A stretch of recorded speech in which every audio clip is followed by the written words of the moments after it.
OMG guys, ayan, so may kadit na ako sa Valentine's. So, ayan guys, naglasing-lasingan ako para ayain lang niya ako.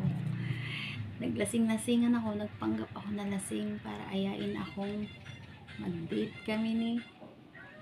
Abangan niyo kung sino yung kadit ko sa Valentine's guys. Inaaya niya ako, tinatanong niya kung may gagawin ba ako.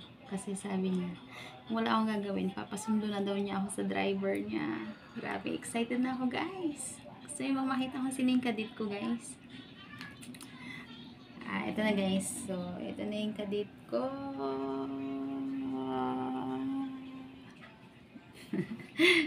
Na-excite na kayo? Sino yung kadit ko? May kadit ako itong Valentine's. Kala nyo wala akong kadit. Meron. So, ito na siya guys. Gusto niyo bang makita kung sino yung kadit ko? Ha? Ha? Gusto niyo makita kung sino yung kadit ko guys? Oh. Baby. Saan ka? May lakad di ba mamaya? Wala akong lakad. Tara. Date tayo.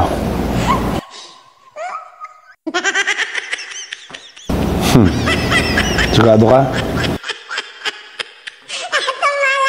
Handa ka na. Napasundo na kita. Bihis lang ako.